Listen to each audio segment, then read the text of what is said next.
नमस्कार, एवं उत्तर प्रदेश देख रहे हैं आप सभी और आपके साथ हूं मैं जयती मिश्रा। बुलेटिन की शुरुआत करेंगे इस वक्त की हेडलाइंस के साथ। यूपी में थमा तीसरे चरण के प्रचार का शोर। 16 जिलों की 59 सीटों पर 20 फरवरी को होगा मतदान। सभी राजनीतिक पार्टियों ने आखिरी दिन झोंकी ताकत।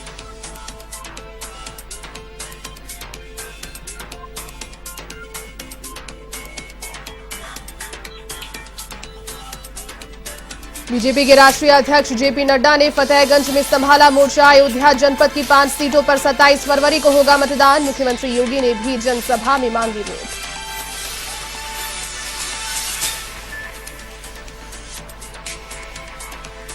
प्रियंका गांधी ने की वर्चुअल रैली। यूपी के लोगों को किया संबोधित। योगी सरकार पर साधा निशाना। यूपी में स्थायी सरकार और विकास के लिए मांगी वोट।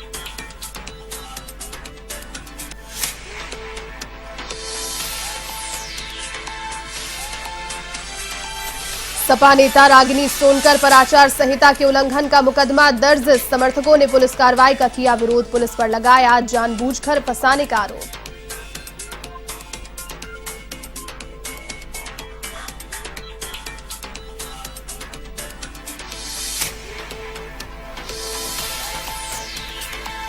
यूपी के औरैया में चुनाव ड्यूटी पर जा रहे जवानों की बस टकराई। स्टीयरिंग फेल होने से हुआ हादसा। शाहजहांपुर से झांसी जा रही थी बस।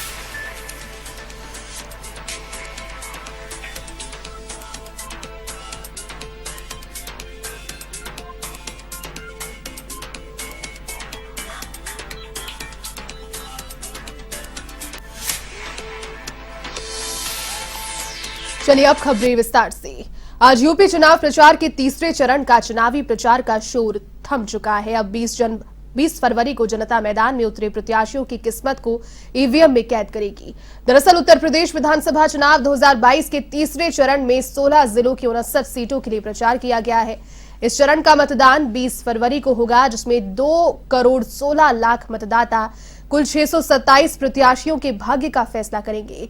यूपी विधानसभा चुनाव के तीसरे चरण में सपा अध्यक्ष अखिलेश यादव करहल से चुनाव लड़ रहे हैं, जबकि उनसे केंद्रीय मंत्री एसपी सिंह बघेल मुकाबला कर रहे हैं।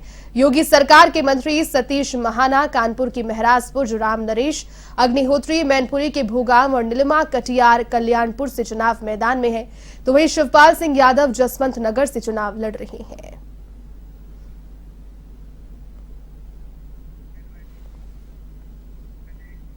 अयोध्या जिले की 5 विधानसभा सीटों पर 27 फरवरी को मतदान होना है। ऐसे में यहां भाजपा के पक्ष में माहौल बनाने के लिए भाजपा के राष्ट्रीय अध्यक्ष जेपी नड्डा और मुख्यमंत्री योगी आदित्यनाथ ने मोर्चा संभाल लिया है और इसी को लेकर फतेहगंज में भाजपा के राष्ट्रीय अध्यक्ष जेपी नड्डा ने रैली को संबोधित किया।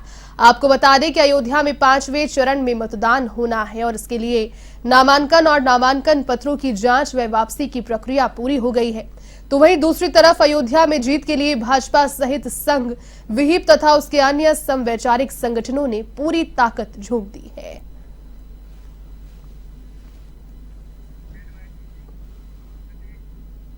यूपी चुनाव के तीसरे चरण के लिए कांग्रेस पार्टी अपना पूरा दमखम दिखा रही है और इसी को लेकर तीसरे चरण के चुनाव प्रचार के अंतिम दिन कांग्रेस महासचिव प्रियंका गांधी वर्चुअल रैली करने पहुंची। इस दौरान प्रियंका गांधी कांग्रेस कार्यकर्ताओं को संबोधित करते नजर आई। साथ ही कांग्रेस प्रत्याशियों के समर्थन में मतदान की भी उन्होंने अपील की।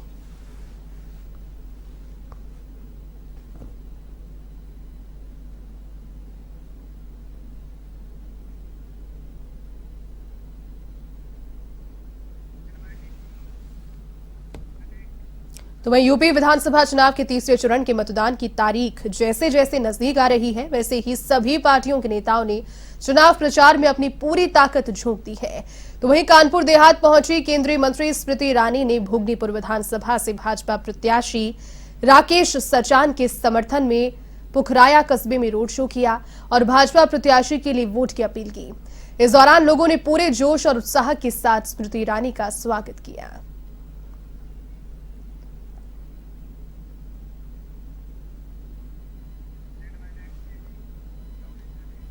बांदा में चुनाव प्रचार में कांग्रेस, भाजपा, बसपा और सपा ने अपनी जीत के लिए पूरी ताकत झोंक दी है। तो वैसे सभी दलों के प्रत्याशी चुनाव प्रचार कर रहे हैं, लेकिन सदर विधानसभा के प्रत्याशी प्रकाश द्विवेदी लगातार क्षेत्र के लोगों से संपर्क कर पार्टी के लिए वोट मांग रहे हैं।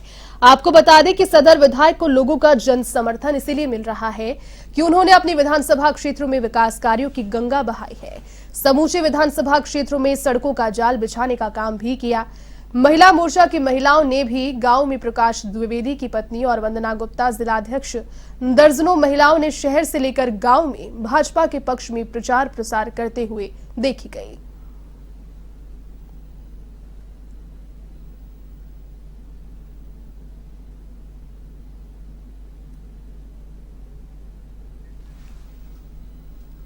सहारनपुर में दूसरे चरण के मतदान के बाद अब सपा और बसपा के कार्यकर्ताओं को ईवीएम से छेड़छाड़ का डर सताने लगता है, जिसके चलते कार्यकर्ताओं ने सहारनपुर वेयरहाउस में रखी ईवीएम की निगरानी शुरू कर दी है। हालांकि प्रशासन भी लगातार ईवीएम पर निगाह बनाए हुए है, लेकिन सपा बसपा के कार्यकर्ताओं ने भी वेयरहाउस के सामने टेंट लगाकर बैठने का काम शुरू कर दिया। इसी के साथ टेंट में सीसीटीवी कैमरे भी लगवाए गए।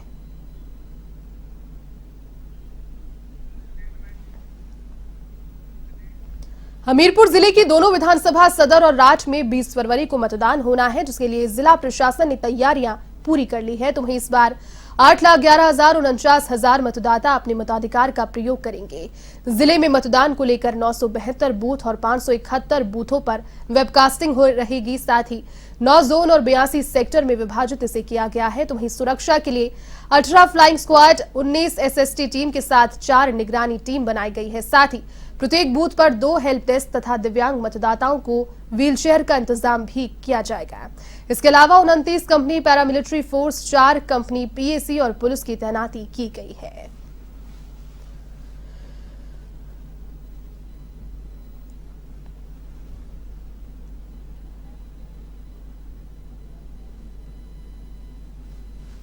जनपद हमीरपुर की 2 विधानसभाएं हमीरपुर और राठ में 20 तारीख को मतदान प्रक्रिया संचालित होगी और मतदान सकुशल, निर्विघ्न, शांतिपूर्वक, भयमुक्त वातावरण में कराने के लिए हम लोगों ने सारी तैयारी कर ली है। हमारे सेक्टर मजिस्ट्रेट, जोनल मजिस्ट्रेट, हमारी पोलिंग पार्टी सबको ड्यूटी मिल चुकी है। ट्रेनिंग हम लोगों ने बहुत अच्छी कराई है। जहाँ जहाँ ऑब्जर्वर महोदय ने माइक्रो ऑब्जर्वर लगाने की जरूरत समझी, उन बूथों पर हम लोगों ने माइक्रो ऑब्जर्वर लगाए हैं। हम लोग 60% बूथों पर वेबकास्टिंग करा रहे हैं। तो वहीं यूपी के औरैया में चुनाव ड्यूटी पर जा रहे जवानों की बस दुर्घटनाग्रस्त हो गई। सदर कोतवाली के देवकली चौकी क्षेत्रों में स्टीयरिंग फेल होने के बाद बस अनियंत्रित होकर पोल से टकरा गई। गनीमत ये रही कि हादसे में किसी प्रकार की जनहानि नहीं हुई। तो वहीं बस सवार सभी जवान पूरी तरह से सुरक्षित हैं।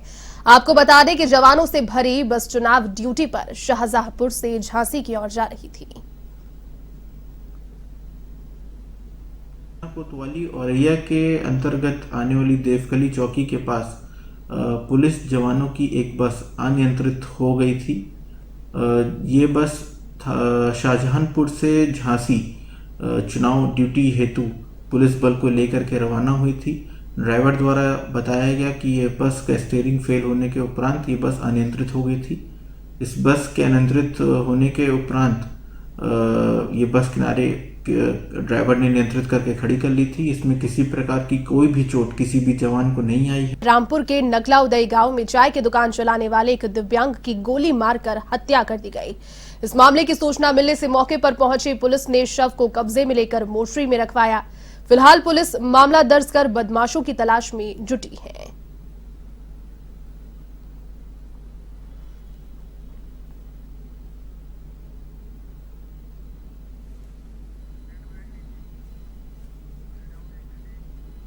नोएडा के गौतम बुद्ध नगर में पुलिस ने बड़ी कार्रवाई को अंजाम देकर केबल चोरी के मामले में 3 आरोपियों को गिरफ्तार किया।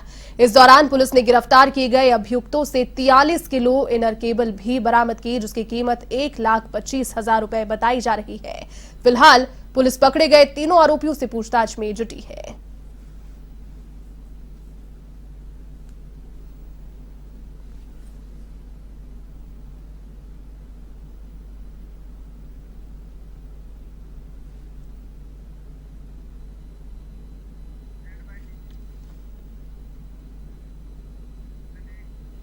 यूपी के उप मुख्यमंत्री केशव प्रसाद मौर्य कौशाम्बी के दौरे पर रहे और नुक्कड़ सभा के माध्यम से अधिवक्ताओं के बीच उन्होंने अपनी बात रखी।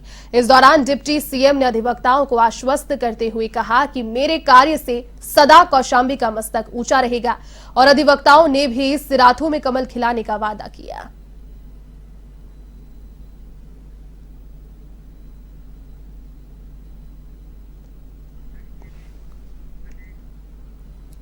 महराजगंज में मतदाताओं को मतदान के प्रति जागरूक करने के लिए विभिन्न प्रकार के जागरूकता कार्यक्रम चलाए जा रहे हैं और इसी के तहत जिलाधिकारी के नेतृत्व में मतदान आमंत्रण पत्र वितरित करने की शुरुआत की गई, जो कि जनपद के लगभग 5 लाख परिवारों तक घर घर पहुंचाए जाएंगे और लोगों को मतदान करने के लिए आमंत्रण दिया जाएगा।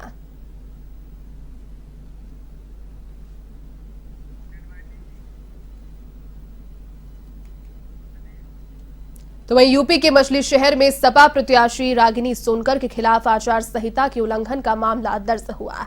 दरअसल नामांकन करने के बाद सपा की नई प्रत्याशी रागिनी सोनकर जैसे ही अपने विधानसभा में समर्थकों के साथ पहुंची, तभी उनके ऊपर आचार संहिता का उल्लंघन करने पर मुकदमा दर्ज हो गया। मछली शहर पुलिस ने भी भीड़ को नियंत्रित करने का प्रयास किया, लेकिन समर्थकों की भीड़ अनियंत्रित हो गई। पुलिस का कहना है कि सपा की तरफ से आचार संहिता की पालना नहीं की गई।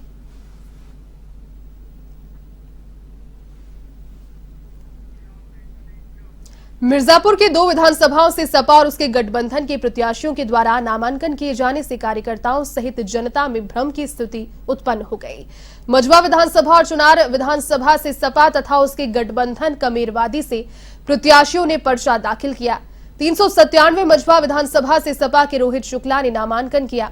लल्लू ने कहा कि सपा के अधिकृत प्रत्याशी हैं और दूसरे को टिकट दिया था, पर समीकरण को देखते हुए मेरा टिकट फाइनल कर दिया गया।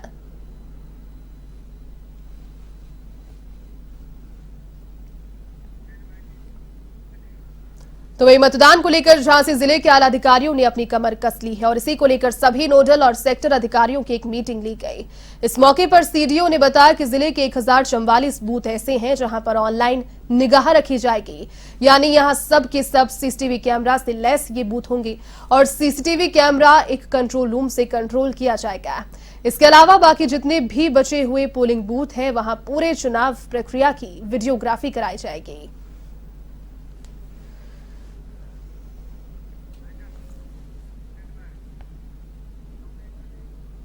चलिए, इस बुलेटिन में फिलहाल के लिए बस इतना ही। देश और दुनिया की तमाम बड़ी खबरों को देखने के लिए आप देखते रहिए A1 TV। नमस्कार।